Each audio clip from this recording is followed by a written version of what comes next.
Hi there, and welcome to the Skylight Books author reading series. If you'd like to learn more about us and our many upcoming author events, please visit skylightbooks.com, where you can browse our inventory, buy books, and join our Friends with Benefits Club. You can also follow us on Twitter, Tumblr, and Facebook. To speak to a real live bookseller like me, please call 323-660-1175. Thanks for your support, and enjoy. But today we are here for Jeanne McCulloch's book, a memoir, All Happy Families. And I think we're going to be engaging in incredible conversation about her work and the memoir form in general, speaking of NASCAR. So, you put it out there, Laurie. She did, right? You were there when she said that. Yeah. But you've taken away her mic, so now what she's supposed to do. We'll see what happens. We'll see what happens. So Jeanne is a former managing editor of the Paris Review, a former senior editor of Tin House Magazine, and the founding editorial director of Tin House Books. She is a founding director of the Todos Santos Writers Workshop. Her writing has appeared in the Paris Review, Tin House, the New York Times, the Oprah Magazine, Vogue, Allure, and the North American Review, among others. She lives with her family in New York. We're very happy to have her here in Los Angeles. Thank you. And she'll be joined by a Los Angelino that we all know, Laurie Winer. She was the founding editor of the LA Review of Books. I was saying LARB. Yeah, because delicious. I think of Thai food, right? All the time. LARB. And she was a drama critic for the Wall Street Journal and a chief theater critic for the LA Times. So please welcome them both.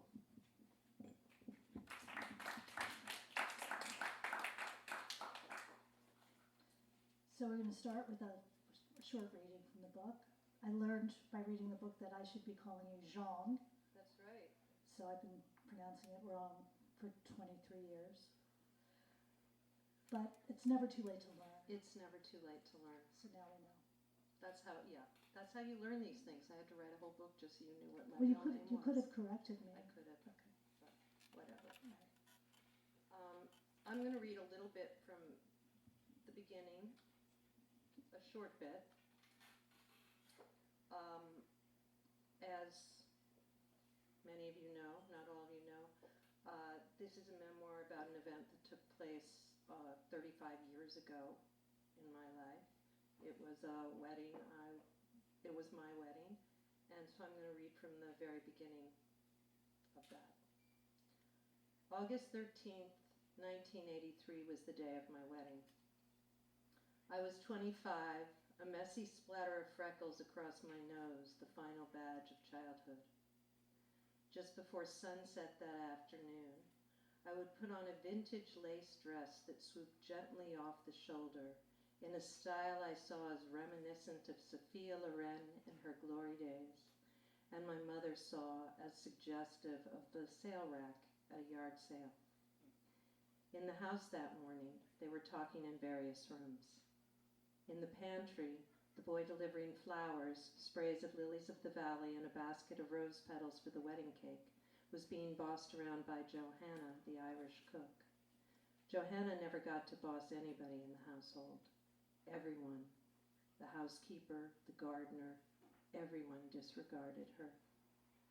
She was a small woman in a hairnet whose wisps of dry black hair nevertheless escaped and were often found floating in the vichyssoise. She stamped her foot, a white orthopedic shoe. "Get out of my kitchen," she was telling the delivery boy from the florist shop. "I'm too busy," she scolded. "Go." In the sunroom, my half-brothers, 3 men in their early 40s, sons from my father's first marriage, huddled in conversation. They all had beards and ready laughs. They had come for the wedding with their spouses and their children from the far-flung places where they lived lives of their own. Half-siblings, and the term was apt. I half knew them, and I half didn't. Scott raised llamas in New Mexico. In Florida, Keith painted lush floral landscapes, some with naked women. In Colorado, Rod was engaged in investment strategies for a business no one understood. In my father's sunroom, the morning light angled across the sisal rug. Dust motes played in the air. And my 3 half-brothers were talking together, shoulders hunched, coffee mugs in hand. The gardener, Vincent, in yellow protective earmuffs and a fishing cap, drove his seated mower in even rows up and down the sloping lawn, as he did every morning of summer. This day, steering around the large white party tent erected earlier in the week for the reception.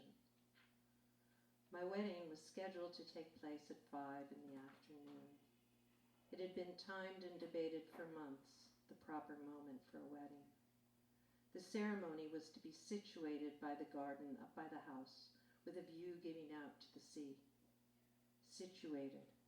That was the term used by Ruth Ann Middleton, the professional wedding planner my mother had hired to marshal the wedding to perfection. A white wire gazebo had been placed there, and the florist would wreathe the lattice in garlands of pink roses. 5 in the afternoon was the time the light would be rich gold, particular to late summer. A bagpiper in a kilt had been hired by my mother, so at the ceremony's conclusion, he'd guide the guests from the garden down to the tent, braying the union of husband and wife as the setting sun burnished rose through the trees. You know, men in kilts don't wear any underwear, my half-brother Keith had told us the day before the wedding, as we drove to visit our father. Seriously, not a stitch, just a pink ribbon tied around the big fella.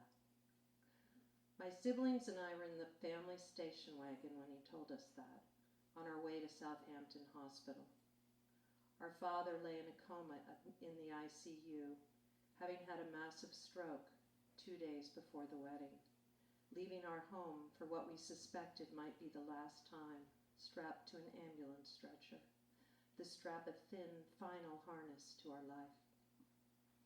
He had had the stroke following an abrupt withdrawal from alcohol after a lifetime of drinking, having gone cold turkey at my mother's insistence, so, in her words, he'd sober up for the wedding. On the way to the hospital, my brother Scott had insisted we stop at the fried chicken place off Route 27 in case we got hungry. And as we stood watching our father breathe, the bucket of chicken sat unopened at the nurse's station of the ICU, filling the air with its irrelevant fragrance. We had bowed to my mother's insistence that the wedding should go forward, despite our father's condition. Because, she claimed, it's what Daddy would want. Besides, she added, all my friends are already en route. And so a man with no underwear, in a plaid skirt, was going to bray on our front lawn at sunset as my father lay in a coma over in the next town. The morning of my wedding, an easy breeze blew down the beach. My teenage nephews sat on their surfboards just beyond the break. All was calm and serene from the lilting vantage point of the sea. Occasionally a swell would captivate them, and they angled their boards toward the shore, riding in on elegant curls of foam. Later that afternoon, my mother would pin the family veil on my head. She'd mutter about how I should have let her get a proper hairdresser to tame my wild beach hair. Then she'd call the hospital and instruct them that no matter what happened that evening to her husband, they were not to call our house, because, she went on to say, we were having a party. The morning of August 13th, 1983, the day settled into a steady rhythm near the tip of Long Island. Taking her swim before breakfast, which, she believed, was de rigueur in summertime, my mother walked into the sea. So your wedding day was very complex. Yes. And and both of your parents, but now we're talking about your mother, are really indelible characters that come out of this book. Your mother was very concerned about what was proper. She wanted the day and the time to be exactly right. She wasn't sure that your wedding dress, which was from a thrift store, was proper. She would have preferred that you married someone who was in the social register. So she wasn't sure your choice of groom was proper. And she wanted your father to be sober for the wedding, so she demanded that he stop drinking, which caused the stroke, which sent him to the hospital. And we get this scene where everyone's trying to do the best that they can in this situation. But when your mother makes that phone call and says, "Don't call here no matter what," we start to then wonder about her marriage, her judgment, and what also that must have been like for you. And so you open with this beautiful scene, and I imagine it would take you a lifetime to figure all of this out, because you couldn't figure out what you felt that day, because so much was going on. So do you feel like the book was your process of understanding all of those complex things that were going on that day? Well, it's interesting because this is a story, the story of my wedding and the circumstances of it. The reason my father had the massive stroke was a story that I'd actually been avoiding for a long time. It wasn't something I talked about. It wasn't something most of my friends knew about unless they knew me well enough that they'd been at the wedding at the time. And even then, some of the wedding guests didn't know why my father wasn't there. And I was writing an essay about something else, but it took place at the same house, the house of my childhood, and I was offered a contract to write that as a book. And I very quickly agreed to that without having any idea what the rest of the book was going to be like. And I realized what was that idea?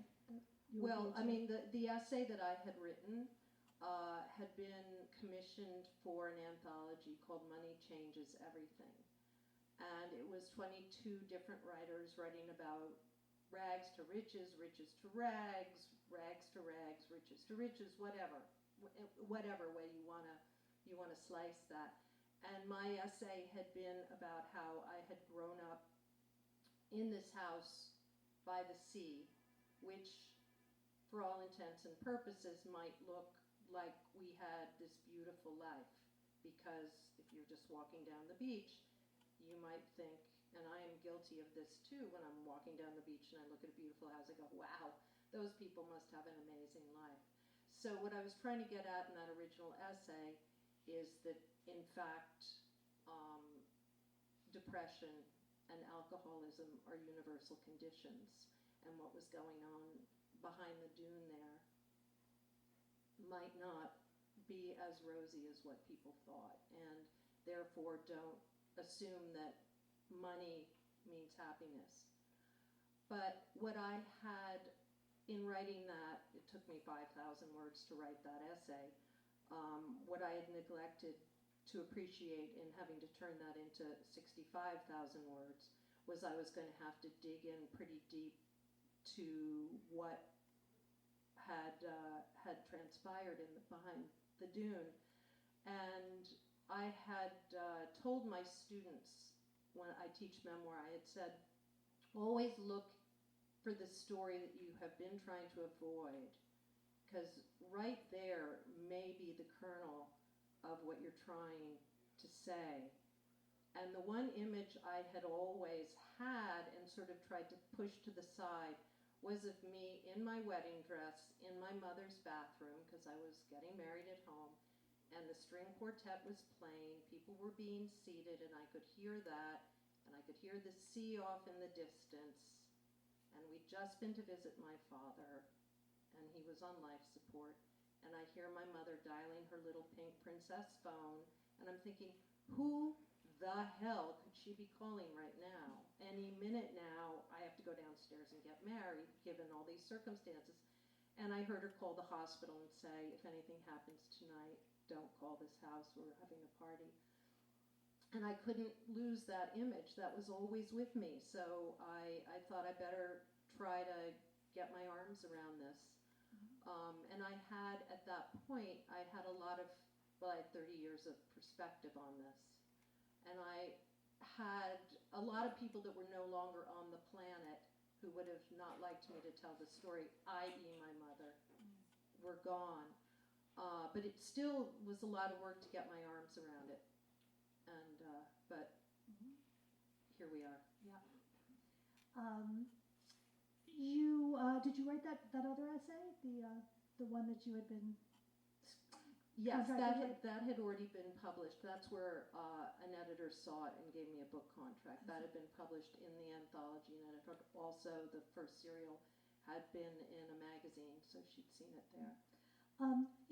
There's a passage. It's not terribly long, but it's toward the front of the book, and you write about a neighbor in East Hampton who did, in fact, walk into the ocean and kill himself. And you said, despite his beautiful children, despite his beautiful wife, despite his wealth.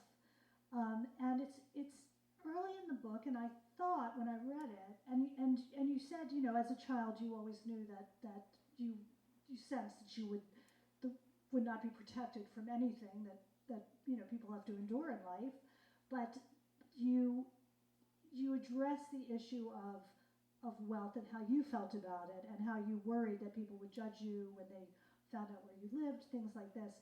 And it's a beautifully written part of the book, but I did wonder when I read it, in this moment that we're living in, where our culture has asked us to rethink everything that we might have thought about privilege and whiteness and all of that did you feel that it was necessary to kind of say that near the front of the book, to say, hey, you may not think at this moment in time that this story matters, but it does matter, and to remind people of that?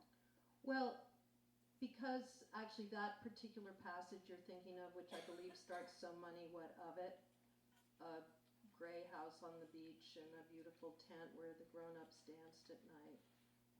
All of that might lead one to believe that my life as a child was more beautiful than yours. One of my earliest memories was of our neighbor swimming into the sea and being dragged out by the Coast Guard and weeping that he had been saved, and trying again and again all summer long till he finally did it for keeps. And so I learned early on that a beautiful house by the sea could just as easily be a jail cell as a beautiful house by the sea. It's funny now for me, because needless to say, that was then and this is now. My children aren't raised in this way, and they themselves are guilty of looking at photographs of that house and going, Mom, your life must have been amazing. I'm like, you know the story, you know it wasn't. Mm-hmm. But, it is easy to make that assumption. And to write a book like this right now, I'm not unmindful of the fact that we are in a culture where something might stink of white privilege if you're not very careful about how you go about addressing the universal themes within it: despair, alcoholism, family dysfunction. So I did feel it was important to put it in, but it was also a part that had been part of the original essay, because it had been for an anthology about money itself.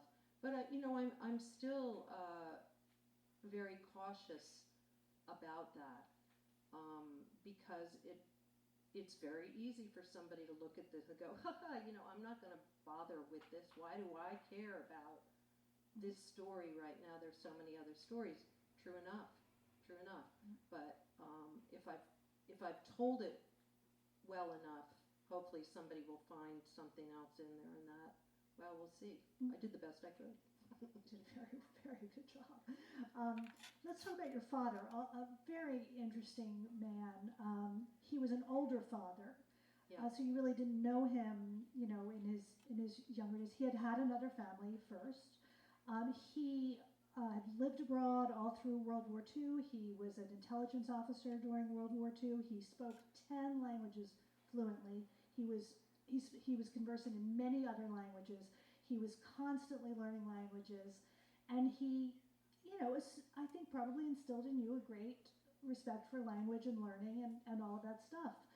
And which is a huge part of your character. On the other hand, you say something about being the child of an alcoholic parent, and you say you learn as the child of an alcoholic parent that your words don't matter at times. And I thought that was. Do you want me to read you that sentence? Do you know what the sentence I mean? I do, but I'd love to hear you read it. You say. Children of alcoholics forget how to speak, or more accurately, lose their belief that their words had any power to make a difference or to matter. And I was just interested about these two influences coming from your father on you. A, your words don't matter, and B, your love of language and words and learning. Came together. Well, I thought about this when I was writing the book. I thought, what was it about this guy that he cared so much about learning other languages and basically adapting other cultures? I mean, he would every year he would learn a new language, and during that summer he would take us traveling to a place that he could use it. So we would go to Africa so that he could go off and speak Swahili to a Maasai tribesman. Or we would play hide and seek at the Parthenon, and he would teach us how to count to 10 in Greek. It was very important to him, and yet at the same time, it seemed that he could communicate more freely to a Maasai tribesman or to a cab driver in New York with whom he might be speaking Urdu than he could in his own language to his family, but I think to most people. And I think alcohol became a way that he lost his inhibitions, as it often starts there for people. And he was braver in languages that had nothing to do with his own background or his own culture. So there was this juxtaposition. Mm-hmm. As far as my talking about losing my voice within the framework of having an alcoholic father, in writing this book, I had to ask myself, why was it at the age of 25, I didn't feel that I had the agency to say, time out, people. My father is on life support right now, and there is a tent on the lawn, and my fiance's family is here, and I don't care. You guys can all go have a party. We're out of here. I'm not getting married in these circumstances. Why did I not feel I could raise my hand and stop the show? I think there were the two twin forces in my family. My mother cared so much about social protocol, social decorum, children should be seen and not heard. And I was the child of an alcoholic, which means I had gotten really good at disappearing into the background and watching these messes unfold before me and losing agency even when I was the one getting married. When theoretically this was my show, suddenly it was her show. Yeah, and there's that tension between your mother's wanting everything to be proper and right, where something is not right, something very big is not right, and that is a beautiful part of the story. I mean, beautiful as a writer in a writerly sense, not as in a human sense. Well, thank you. I mean, she had, her credo in life was, we're going to get through this thing with grace and style, if it kills us. That was what she taught her three daughters, that if it kills us, this is what we're doing. And she really did not want my father's drinking to derail this big event. Whether it was a big event for me or for her, well, who knows? I think for her it was a pretty big event. And so she was going to just plow through it. And I still don't know to this day why nobody advised her on a medical detox for that man. I don't know if it just wasn't done that much in the early 80s, or whether maybe she didn't bother to ask anybody because she thought the health shakes and the B12 shots would do the trick. I don't know. I have no idea. But I do know that she was bound and determined that we were going to go forward with the wedding. In fact, when we were in the ICU, or we were in the ER right after my father had the stroke, it was the first thing she told the doctor is, we're having a wedding in my house this weekend, before we heard much about what his prognosis was going to be. Yeah, and in a way the book is about the dissolution of 3 marriages. Your parents, they did stay married until the end, the marriage that we're watching at the beginning, the wedding, and then your in-laws, which, is kind of funny in a way because you're drawn to that family, you want to be a part of that family, they seem so stable and normal. And then right after you get married, they break up because, first of all, your father's death did influence Raymond, your father-in-law, to kind of think about his life. But also they were taking what sounds like a very innocuous course, which is journal writing at the Y in Camden, Maine. And in writing his journal, your father kind of discovers that your father-in-law discovers he's unhappy with his life, and now this marriage is blowing up right after your marriage. So, but they seemed so stable. That must have been, was your husband Dean? Was this shocking, this announcement? Well, yeah, it was, and this is the family I was marrying into. I was kind of had fallen in love with the entire package. It wasn't just Dean, it was his whole family. I wanted the white picket fence in Maine.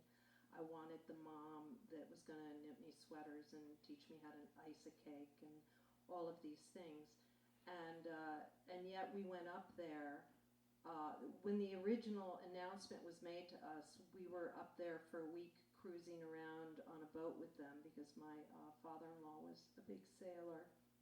And he wrote about boats. So we're setting sail on this cruise around Penobscot Bay that's going to take 4 days. And on the first night, when there's no escape from the boat, they tell us that they're splitting up because my father-in-law had fallen in love with another woman. So there was nowhere for us to go.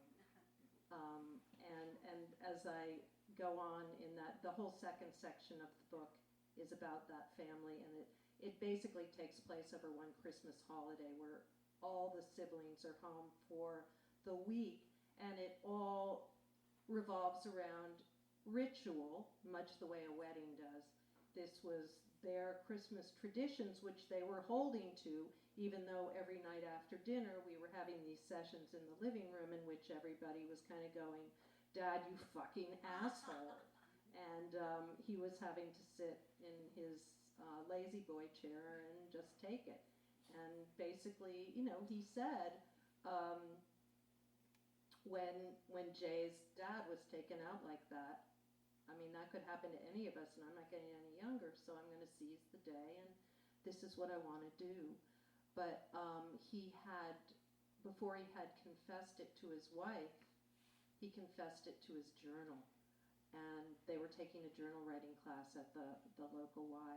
And I think it was almost one of these things where it's almost like a memoir within a memoir.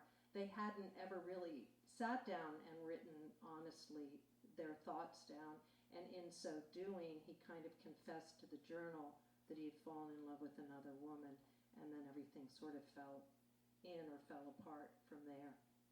Yeah, it's you get a sense of these families just trying to do the best that they can, but really, people are not doing that that well in trying to, be honest and keep a family together. I mean, everything's just a complete mess. And then they go out. The family, your Dean's family, goes out to play ice hockey, and Raymond Jr. ends up bloodying his father's face with a hockey puck, which is one of those no accident kind of Right. situations. Yeah. He was my father-in-law was about to take leave of the family and go off into his future, but he wanted to stop and have one last hockey game with his kids. They were constantly playing games. It was all charades all the time, which I love that. I thought, this is fun. This is a lot better than sitting around people yelling at each other drunkenly. I mean, this is kind of cool. So they were on the frozen lake, and that one of his sons hit the puck and it went right into his head. And so he fell down and his head was bleeding. And it ended up being a minor thing, but the irony was that he had to be packed back into the car and taken home to his wife that he was in the process of literally leaving. He'd already packed up his stuff so she could take care of him and kind of stitch him back together before he actually left.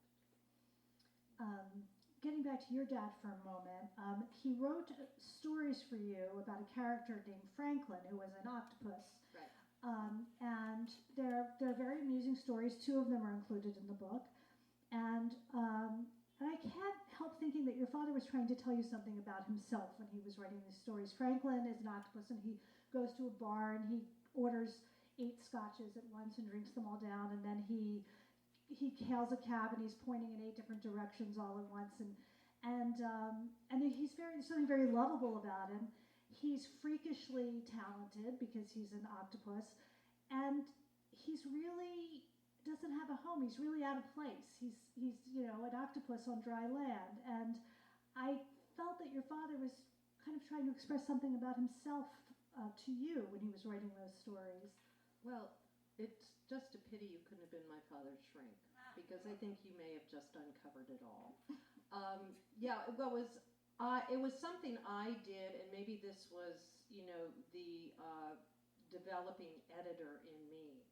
But one thing I was trying to do, especially as my father's drinking got worse and worse progressively, was try to bring him down to earth by asking him to write these stories. And so he started writing about this alter ego, Franklin, who was an alcoholic octopus, right? So he'd go sit in a bar and he'd chat away. And my father's stories are very charming because they'd be these sweet little stories of Franklin narrating his conversations in the bar with these other people. But the truth of the matter is that he would either be having 8 scotches, or sometimes he would have a double, which meant he was having 16. Sometimes he'd have a triple, and he would be having 24. And I don't think my father ever figured out that in writing a child's story and giving them to his child, that he was writing about an alcoholic octopus. And he wasn't at home anywhere but in a bar. And I think my father may or may not have been aware that he wrote them in bars. In fact, the last one I have he gave me right before my wedding shower. So I was way too old to be asking for these stories, but I had a method to my madness, which was keep his mind on this series that we're doing. And he wrote me on the envelope and he said, "You're too old for my stories now. And this is the last one. I finally managed it in a bar in Berlin." And he'd been in Berlin, and that's where he had written it. But he would sit in bars by himself and write these stories to me. Yeah, it's a touching relationship. One more thing about your mother that I wanted to. It's not a big. It's just kind of a throwaway, but she had all of these amazing clothes, all of these dresses from the 50s and 60s, these dinner parties, and you were going through her clothes at a point in your life when you were upset. I don't want to give anything away because we'll get there, but you were upset. You were having a difficult time. You're going through her beautiful dresses. She says, "Pick something, take a dress." And you go through the dresses and you can't imagine wearing any of them. And then finally you see one that you think is really beautiful, and you say, "This one I could really see. This one I think I could wear." And she says, "Oh, no, not that one." And it made me very sad because I think that impulse to be generous and then to take it back. And then it turns out we do find the fate of the dresses at the end of the book, which is that they don't really go anywhere. They go to the thrift store. Yeah. Yeah. And so Tax to hold that dress back from you. Well, she held it back. There's a scene, the third section of the book begins with me and my mother up in the attic of the house where the wedding had taken place, but it's 5 years later, and I had never opened my wedding presents because my father died right after the wedding, and my mother said, get this clutter out of the hallway, I'm planning a funeral here. So all of the presents had gone up to the attic. 5 years passed, and at this point, my own marriage, unsurprisingly, was falling apart, having had such an incredible beginning. She went up with me to open all of the presents 5 years later. So we were sitting around in the attic because we had to divide them into my family and Dean's family. And while we were up there, we found all of her old dresses that had been stored up there, and she had all these feathered ball gowns, which women wore in those days.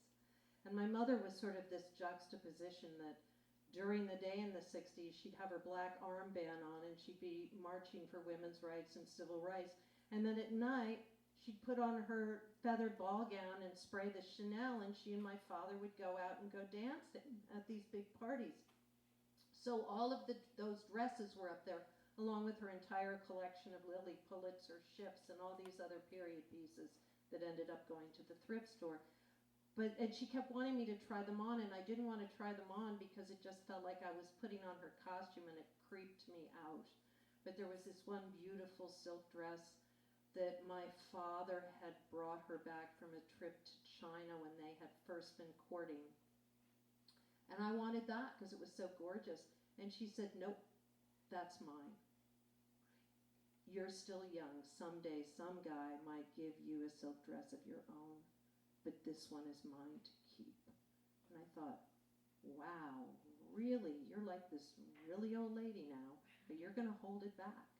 And I couldn't figure out, is she holding it back because it was like the last shred of some kind of romance or some kind of possibility? Or was she just holding it back because I wanted it? It's impossible to know, because with this kind of a person, both things were probably true at the same time. And then your own marriage, as you said, falls apart after 5 years in a very undramatic way. It's the most kind of quiet, non-angry, dissolution of a marriage. You make him a plate of scrambled eggs with cheese and mustard, which is your secret ingredient, and Not anymore. and sounds good, right? And it's over. And I wondered about all of the trauma and the drama of the older generation just made you guys want to do it differently. You didn't go in that direction. Was it really as quiet and peaceful almost as it seemed? Well, I don't know. There are other people here that might have a different opinion because some of them know Dean. But as far as I'm concerned, it was a case of two people who knew each other in college and really were going in very different directions. And it was very clear by the time we were in our late 20s that the directions were probably not going to find their way back to each other. I, at that point, was running the Paris Review and having to take writers out late at night to dinners. And Dean was floating in an isolation tank and was sort of leaving biomedical engineering and going more into the field he's now in, which is therapy. He's a therapist. But he just finally said one day, he's the one that said it, but it could have been me too, just sort of said, this is a house of cards, and the cards are falling to the ground. And there was never a big bang or any sort of yelling or screaming. We didn't have children. He got his wedding presents back. I suppose I took mine. and we're still friends. He was very, very, very involved in the writing of this memoir, actually, and I don't think I could have done it without not only his support and his okay, but really his substantial contribution as well. He supplied a lot of missing information very generously with me. It's a happy. Yeah, I mean, some people you're just much better as friends than, we just should never have gotten married. Mm-hmm. And it could well have been that because I was trying so hard to separate myself from my family of origin and the alcohol that I kind of ran into not only his arms, but the arms of his mother, who I just thought was this amazing mother figure. I'd never met one like that.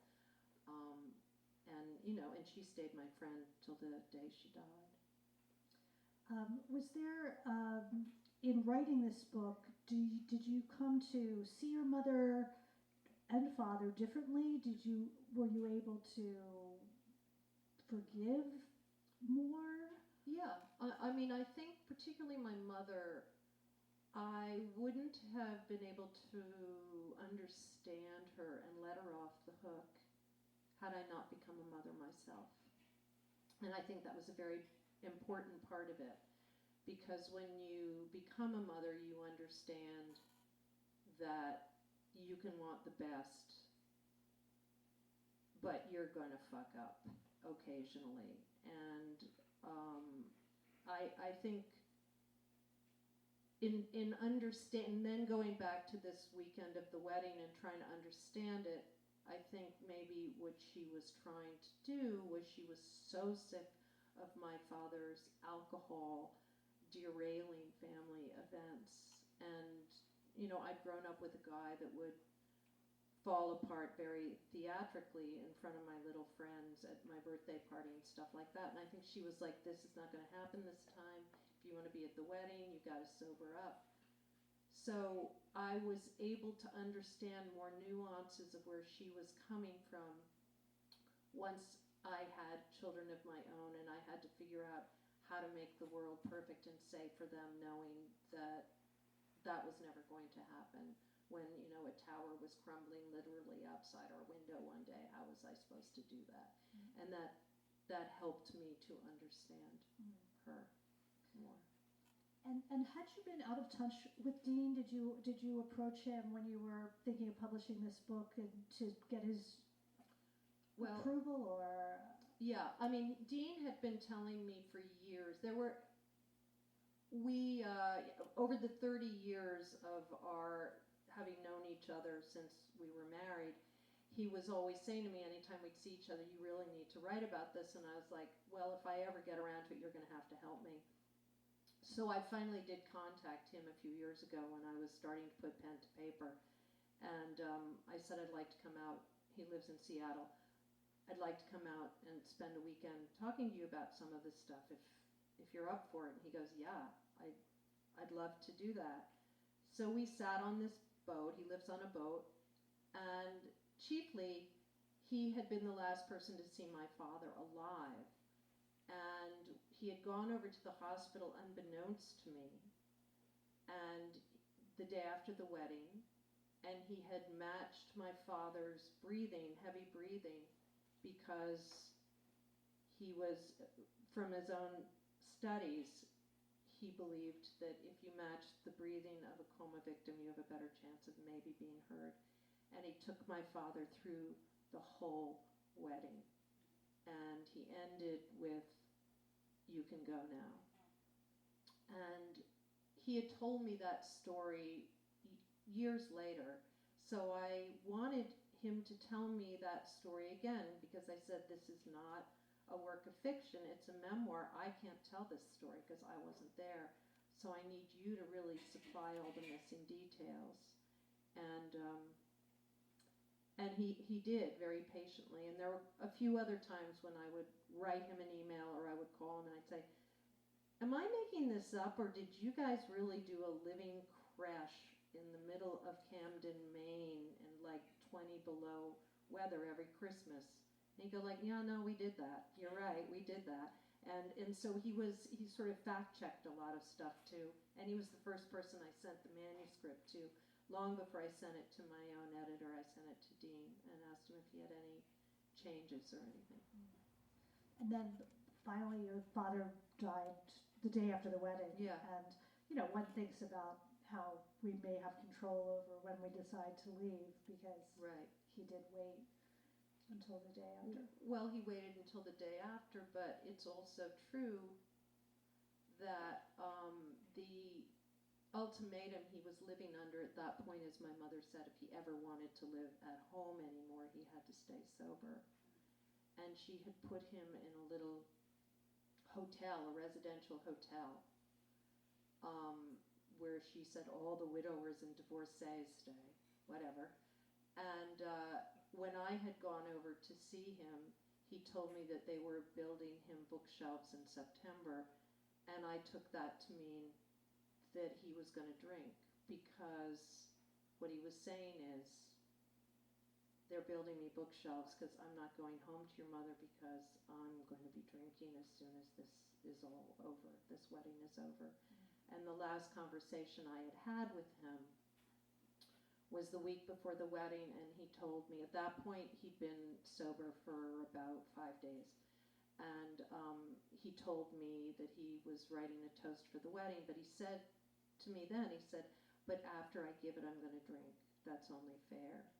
So even though I did not have the medical knowledge to know that basically he was going to have a massive stroke because he had gone cold turkey after living on alcohol and being 74 years old, I was aware of the fact that he was choosing alcohol over the family. I hate to end on that note, but do we have time for some questions? Yeah.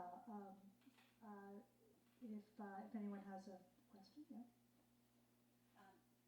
So, families scare me. They just always have scared me. And now I feel like totally in the culture, because Rachel Cusk kind of cites the family, the first side of feminine violence, and everything that's going on. And then most encouragingly to me, to do a horror movie now, you have to have a family, and you have to have comedy with the terror. I mean, there's no way to escape the comedy with the terror. And you're a smart girl, so I'm just wondering, what do you think of the family? What do you think the future? Do you have thoughts about the family? Do you feel? I mean, it seems like we're in a situation right now where the family is like up for grabs, and in fact, most people are not opting to live in families and any longer. And I don't know if you just have thoughts. I know your dreams and your aspirations and your background were in a different sensibility, but there is something really dynamic going on in culture right now. And I don't know. I just am wondering, from your perspective, how you see that. Well, I think it depends on what your definition of a family is, quite frankly.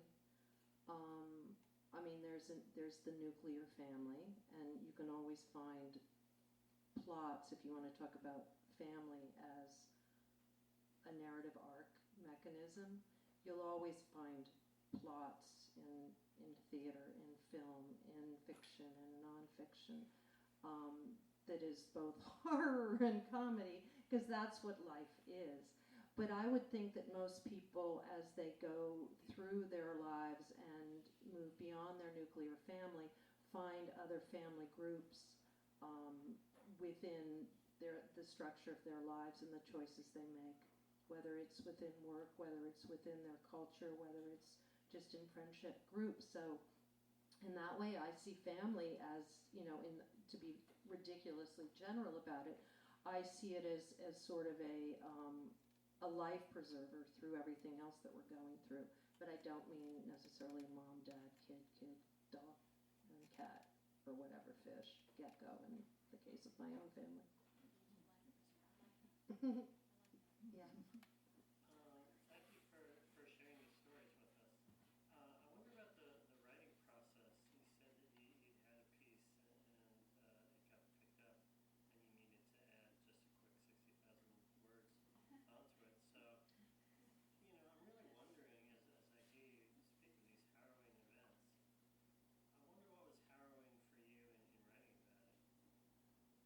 Well, it wasn't easy to go back over a lot of this stuff. Something happened when I was starting to write this book, which was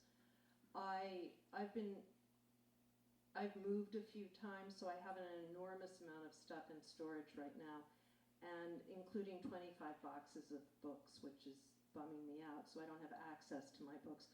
But there was one particular box of books I wanted that just had some memoirs in it that I had underlined a lot when I was in graduate school and blah, blah.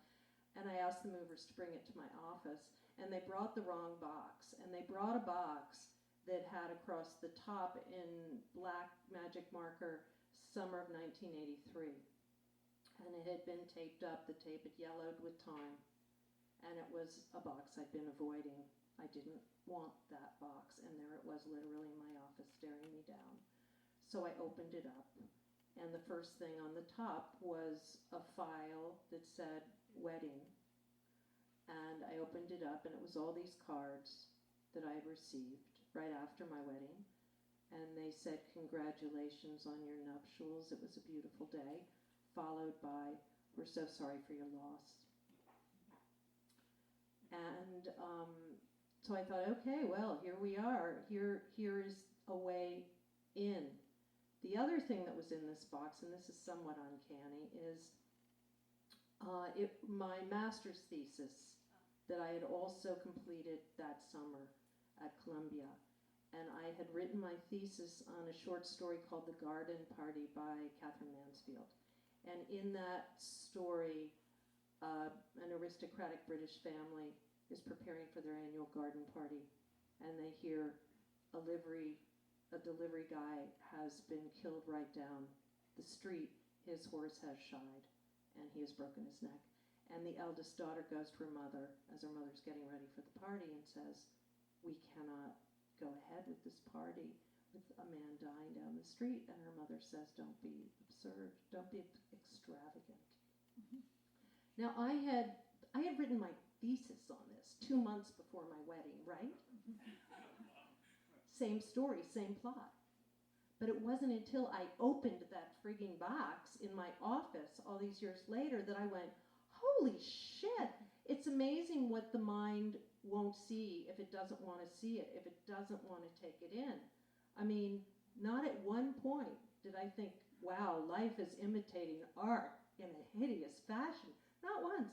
Mm-hmm. So I guess what I had to do was embrace the connection that was being made, and at the same time it was not easy to go back through all of that, to go through those cards and letters, and then also to access all the memory I needed and a lot of people whose voices I have not heard in a long time.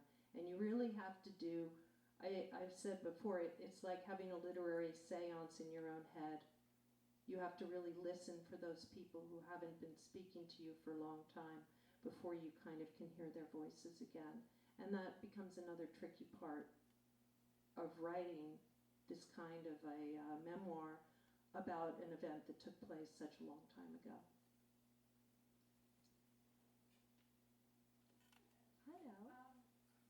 You know what? I read the book and loved it, and one thing that I thought was interesting is the house and character. Mm-hmm. You were talking of getting sort of like the symbol of wealth and, supposed happiness. It really felt like almost a person in the book, and then it becomes a piece of real estate. Mm-hmm. Mm-hmm. So I just wondered if you could talk a little bit about, did it feel like a character? Mm-hmm. Thank you for that question. Yeah, this particular house did feel like a character to me. And it launched me on a big thought process about home versus real estate. Because for a long time, it had held the life of my family and a lot of people, not just my family, but a lot of friends over the years and even into my children's generation, had memories of that particular place. And there have been some really happy times and some very miserable times in this house. After my mother died in 2003, my sisters and I sold it, and suddenly it was real estate. And the real estate broker, this is in the book, said to us, relax, people flip real estate all the time. And I thought a lot about that term, that you put your home on one side of a seesaw, right? And then a real estate broker comes and jumps on the other side, and your home goes tumbling into the air and it falls down on the other side, and it's not your home anymore. It's a property with a price tag on it. And that was, to me, that was sort of part of the arc of this book. It begins in front of the house on the beach, 1983, in the morning, my mother going swimming in the morning, the day of my wedding. And it ends with me seeing the house for the last time after it had been sold to a hedge fund manager, because the area was now the Hamptons and it was going to be a completely different thing. And I had heard that they had demoed it, demolished it.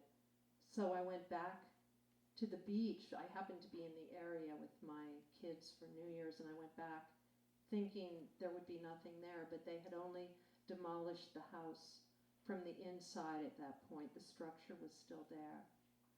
And so when I looked at it for the last time, the glass in the windows was broken, and it was just shards. But the sun was setting. So it begins at the beginning of the day in 83. This is 2003. The sun was setting. And the last image in the book is that I used to believe when I was young and the sun would set red on the window panes, I would imagine that the house was filled to the brim with roses. So that's how I end it, is that was sort of my farewell to the house, even though it was just shards of glass at that point. They were still little shards to me of roses. And now it's a completely different structure on a different, in a different world in East Hampton, I suppose. Only the sand remains, But yeah, it felt very much like a character to me. You behind the plant. It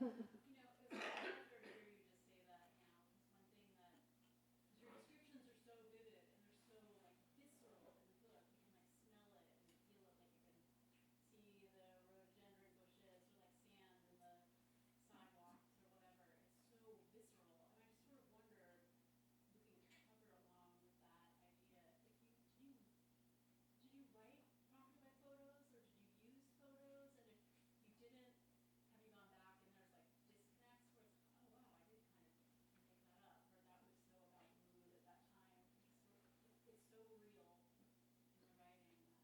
No, thank you. Yeah. I didn't write from photographs. In fact, this photograph was from my wedding, but it's because the book designer who was designing the cover asked me to give some photographs of the house and the wedding. So I literally went and found my wedding album, which was also in the box I'd been avoiding that said summer of 1983.